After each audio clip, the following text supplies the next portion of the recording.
അപ്പൊ രാവിലെ വോട്ട് ചെയ്തു.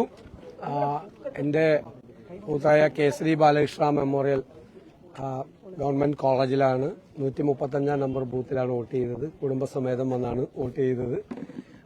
തീർച്ചയായിട്ടും കേരളത്തിൽ എല്ലായിടത്തും എല്ലാവരും ഈ പോളിംഗ് പ്രക്രിയയിൽ പങ്കെടുത്ത്, ഈ ജനാധിപത്യ പ്രക്രിയയിൽ പങ്കെടുത്ത് ആ ജനാധിപത്യത്തെ വിജയിപ്പിക്കാൻ വേണ്ടിയിട്ടുള്ള ശ്രമങ്ങളിൽ പങ്കാളികളാകണമെന്നാണ് എന്റെ ആദ്യത്തെ അഭ്യർത്ഥന.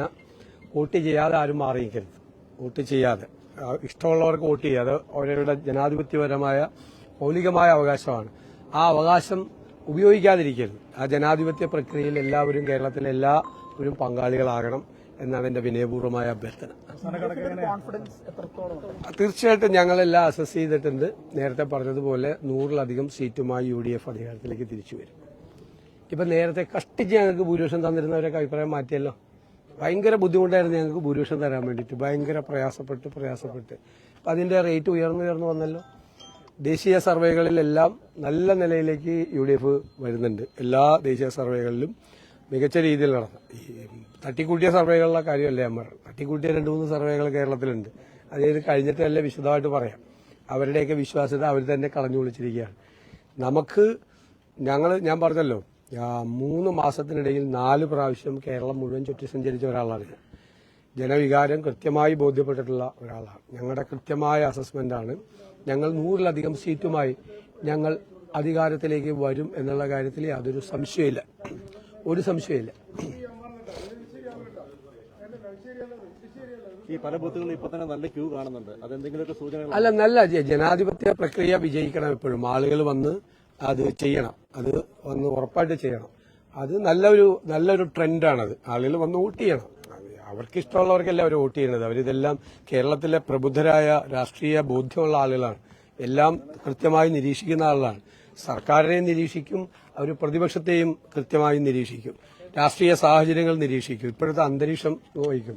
നമുക്കറിയാലോ, നാടൻ ചായക്കടകളിൽ പോയാൽ പോലും അന്താരാഷ്ട്ര കാര്യങ്ങൾ ചർച്ച ചെയ്യാൻ നമ്മളെക്കാൾ യോഗ്യരായിട്ടുള്ള ആളുകളാണ്. അവർ പത്രങ്ങൾ വായിക്കുന്നവരാണ്, ഒന്നിലധികം പത്രങ്ങൾ വായിക്കുന്നവരാണ്, ചാനലുകൾ കാണുന്നവരാണ്, രാഷ്ട്രീയം നിരീക്ഷിക്കുന്നവരാണ്. അപ്പോൾ നല്ല രാഷ്ട്രീയ ബോധ്യത്തിന്റെ അടിസ്ഥാനത്തിൽ വോട്ട് ചെയ്യുന്ന ഒരു ജനതയാണ് കേരളത്തിൽ. അതാണ് ഞങ്ങളുടെ പ്രതീക്ഷ.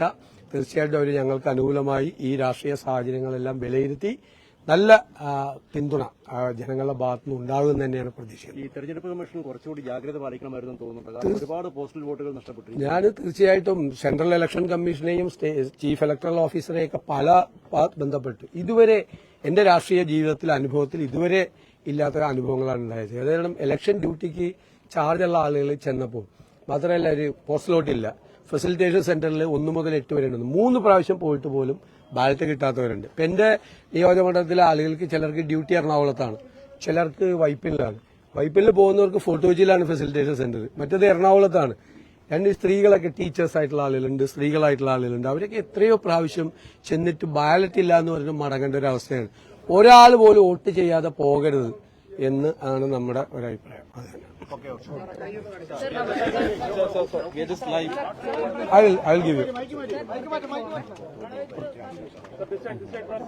Joining me right now is leader of opposition, Mr. V.D. Satish. So as we walk, Harida protocol ഒരു സെൽഫി എടുത്ത് ഇതിന്റെ അല്ലേ